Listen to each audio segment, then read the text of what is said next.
This movie made me so sad. Oh, so sad. Thank you so much for clicking on this video. My name is Jabalani Ori, artist extraordinaire, and I love to talk about the visuals of things. So this week we're talking about A Quiet Place, Day 1. So just a little rundown real quick. I had the opportunity to go and see this with my entire family. My children were petrified at some parts, but overall they really enjoyed the movie. They really liked it. I figure, what's the point of parenting if you can't introduce fear? Fear makes a person stronger because with fear, you have to do something. You can't just, actually you can't stand there. But yeah, I gotta give a shout out to my little girl because she's 9 years old and she really dug this movie. My 13-year-old also dug the movie. I dug the movie. We all dug the movie. But that's beside the point. This week, we're going to talk about the visuals of A Quiet Place, Day 1. Did it deliver or did it falter?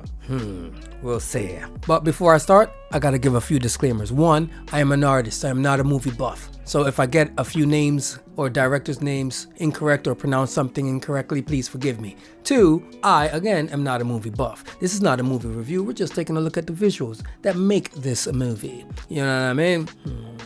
And last but certainly not least, there will be no narrative spoilers in the entirety of this video. I will simply be showing stills just to give you guys an idea of what I'm talking about. The artwork that you see being created to the left is my actual current painting. I am in the process of releasing the last painting you guys watch me create right now. So stay tuned for that. But anyway, A Quiet Place, Day 1. So this movie, it is so important. I feel it is so important to see this movie in the theater. It is going to be a very different experience watching it in the theater versus watching it at home. I have a home theater in my basement. It is not going to be the same. I had a fantastic movie going experience. And I know a lot of people avoid movies like the plague because they don't want to deal with other strangers making noise and getting up and walking across and such and so forth. But the reason why I'm saying this movie is definitely better in the theaters is simply because everything, if you're lucky, is contingent on luck, because you might have one a-hole in the crowd that makes noise or has their phone on or whatever, right? The main reason why you want to watch this in the theaters and not at home is simply because when you are in the theaters with strangers and you're realizing that a group of people, young, old, male, female, anybody, right? They're so engaged into the movie that you forget you're in a theater. You can literally hear a pin drop.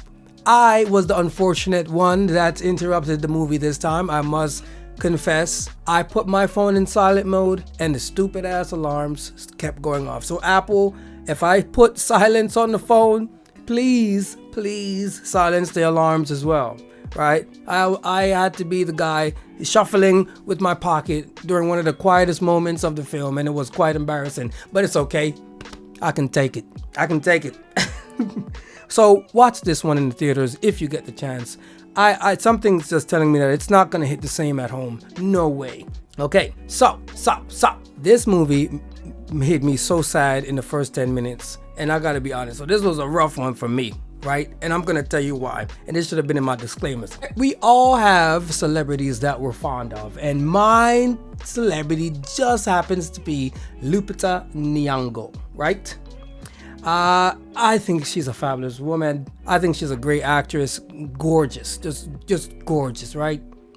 Just wow. You know, she's Kenyan, my wife is Kenyan, let's go. Anyway, now here's the kicker. In the beginning, before the movie even starts, they show a scene, not even a scene of the movie, but they show a video of Lupita sitting down, gorgeous as all daylight, right? Telling us to be quiet and silence our phones, right? And I'm sitting there like, man, this is good. This is very good. Like, yeah, they should do this more often. Put the celebrity in the beginning, especially Lupita, right? But the movie then proceeds to break my heart, completely shatter my heart within the first 10 minutes, right? Of this movie. It's so sad. And if you watch the movie, you know exactly why. And I'm not going to spoil anything. But anyway, let's get on to these visuals. Visual thing number 1. And I'm going to start out with my most favorite thing about A Quiet Place. Those lanky boys. I said it in the last video talking about A Quiet Place 2, and I'm gonna say it here again. These guys once again delivered when it came to the death angels or aliens or whatever these guys are, the blind guys, right? Because here it's not just one or two or three. No, we have the horde. It is great. It reminds me of StarCraft. What do they call it? Zerks? Or whatever. I probably messed that one up. I've played StarCraft in like a decade. But anyway, these guys come and they come in force. And what I love about A Quiet Place, all of the movies, all of the Quiet Place movies, is just how well this team does the visuals on the aliens. The animation, the movement, the way they interact with the surrounding environment is pristine. One of the things that I absolutely love was the animation of them crawling, jumping, sprinting, any kind of fast movement with these things look really good. Now, when they slow down, it still looks very, very, very good. All of the detail, the crevices in their skin, the way the light is refracting and bouncing off of said skin, it's just phenomenal. The overall lighting, the way the thing fits in the lighting, that's one thing that a lot of CG departments have a problem with, is correct lighting on the figures they're animating. It is very important to nail it, and in A Quiet Place Day One, they did. Whether it's outside, at night, these things just look great. They look great, they move great, they animate great. So to me, it was just mind-blowing to see them apply the same treatment to every other lanky boy in the movie. I remember one scene, these things are climbing down a building, and as they're climbing down the building, glass is flying up like sand and dust. And it was just mind-blowing that in today's day we can pull off these visuals in our movies, because I remember a time when this was not possible. In fact, 10 years ago, you probably wouldn't see something looking as good as this. I can kind of bet that. Number 2, New York City. Laszlo. New York City. New York City, New York City, New York City. It's a fantastic setting for this movie. Even though, you know, what is it? Even though the critic in me kind of wants to shoot holes in the story when it comes to the amount of decibels being displayed in the movie, right? Because we know New York is noisy, so there's no way that these things will survive, right? There's just too much going on everywhere. The lights, the cars, the vents everywhere. They'll be so confused. We know that, right? But for the sake of the movie, they made New York a very, very bone-chilling but endearing setting, right? One aspect of the movie that is pivotal for the whole thing is traversing through New York, right?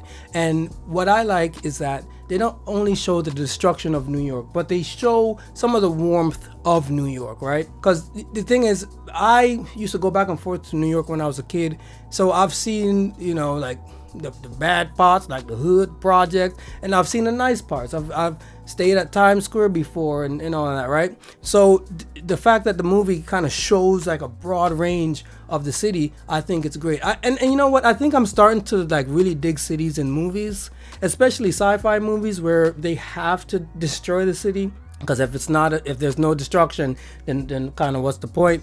But here they really did a good job. Speaking of said destruction, anything that gets destroyed in this movie looks authentic and it looks very realistic. As I said, when these aliens are crawling and jumping down and going across buildings, you literally see the glass from the building. You see the havoc taking time in real place as they're touching whatever physical surface they're touching. Glass is one of the things that I was just blown away by. Of course there's a lot of glass in New York, and the art crew here was like, man, it's an effect and we're gonna use it. Now I just think in general this team handled destruction very well, because as we know, when things get destroyed, things explode, and here there was no slouch. There's one scene that actually kind of traumatized me a little bit, because I remember that same exact spot in New York City. That spot, I'm not even gonna say this because that's a spoiler, but there is a certain bridge. The destruction of it, man, I was just like, yeah, buddy. It looks natural, the way it's bending and wallowing, and then it eventually collapses. Oh man, you just gotta see it to believe it. Now, the third thing is not so much a visual element, right? But it's the way visuals are used overall in this film. A Quiet Place uses quiet scenes carried by wonderful visuals to convey what it's trying to say, whether it's an emotional scene or action scene, right?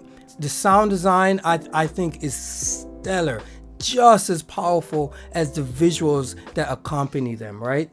And there are literally minutes where there's nothing, there's no sound, but because of those visuals are so impactful, you're just glued to what's going on. And this is why I was saying, I feel like because it's in the theater, you cannot pick up your phone and go and check socials or YouTube or watch my videos, right? You have to pay attention to what's going on, right? And because there's no other distractions, they take away a ton of dialogue. Most movies, there's constant dialogue, constant talking, but here you'll have minutes where there's nothing, right? And then bam, they hit you with a jump scare or something somber or something that's gonna make you sit up, right?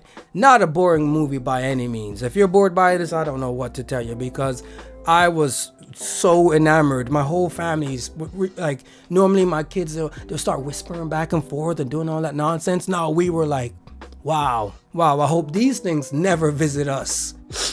Okay, so much is said without saying anything, because the visuals are so striking in a lot of scenes, and the way they silhouette certain things and cast light on certain things is jaw-dropping.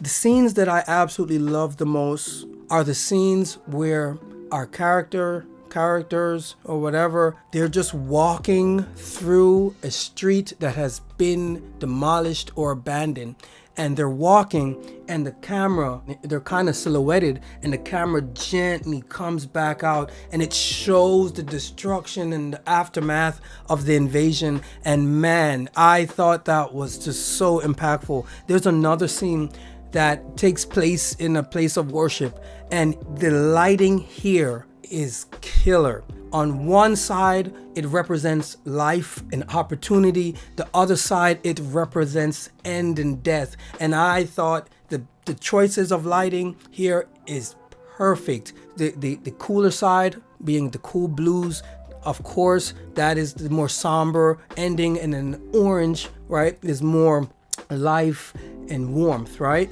And it's a subtle thing, but I think it added so much to that scene, where if it was a unified lighting, for example, if it was a unified lighting, like if the whole scene was dark, it wouldn't have been as striking as doing that, as having that contrast between those two colors. You know what I mean? Again, just great. Daytime scenes look beautiful. Nighttime scenes look beautiful. I mean, it's just this movie they just did a really good job. Really good job. Well done. I'm blown away. Smart choices, man. Okay, of course I gotta give my honorable mention, right? I am not a cat person whatsoever. Actually, that's not true, because my brother Blue loves cats, and he had a cat, and I love that cat. So, and I had a cat named Butters. So I say I'm not a cat person because I got a dope dog right now. But I thought it was interesting that the cat in this movie is pretty much the inverse of my pet. You know what I mean? And I like what they did with the cat in the movie. You know, I think that's pretty cool. You know, even though I still think dogs are superior. Cat versus dog, which side are you on? Anyway, overall, great movie, great use of visuals, a fun time. There's a lot of stress going on in the world right now. Take your ass to the movie and take a break. We all need a break sometimes. Anyway, next week, I'm not really sure what's going to go on. I think I might pick something random. If you guys have any suggestions for any movies or TV shows, leave it in the comment section below. What you want me to talk about, you know? I'm doing this for you guys, as well as myself, being an artist, learning to talk about visuals. So come along for the ride. So for those of you who have already unfortunately forgot who I am, my name is Jabulani Ori. You can find all my work on my website, jahbu.com. If you're on social media or you're into the social realms, I am simply JAHBU_art on most platforms. I think all of them, right? Anyway, my wonderful people, don't forget to like, subscribe, share, tag along, leave comments, and more comments. Until next week, one love. Peace.